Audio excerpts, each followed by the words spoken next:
I never thought that I would find myself in prison, especially not for a crime I didn't commit.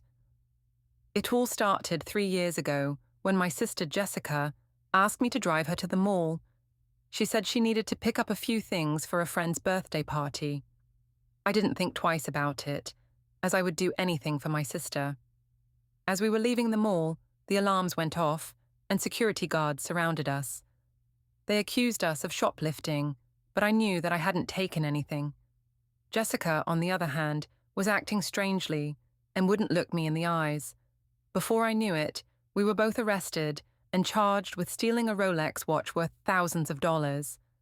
Despite my protests of innocence, I was sentenced to 3 years in prison. My heart broke when I realized that my own sister had framed me for a crime I knew nothing about. I couldn't understand why she would do such a thing, but I was determined to make the best of my time behind bars. Prison life was tough, but I made friends and kept myself busy by reading, working out, and learning new skills.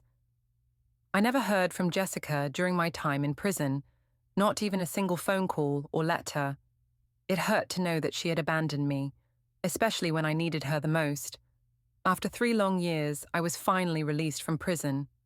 As I stepped out into the world once again, I felt a strange mix of emotions: freedom, relief, anger, and betrayal.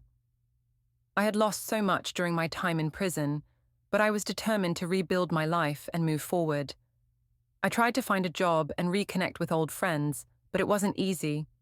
People looked at me differently now, as if I was a criminal who couldn't be trusted.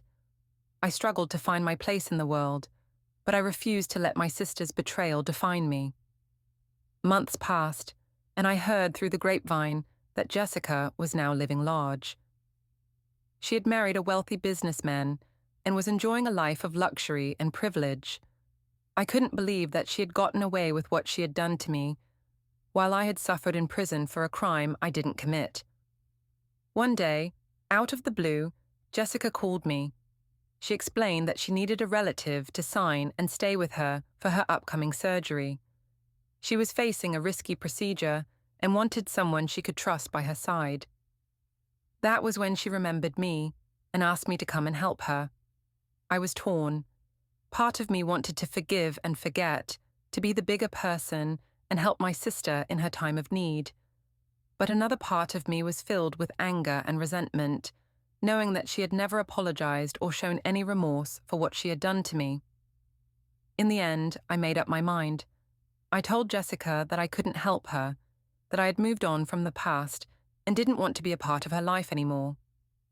I walked out on her, leaving her stunned and speechless. As I walked away, I felt a sense of liberation and empowerment.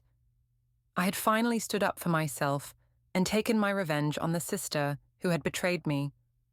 I didn't know what the future held, but I knew that I was strong enough to face it on my own terms. And with that, I left Jessica behind and began a new chapter in my life, free from the shadow of her betrayal.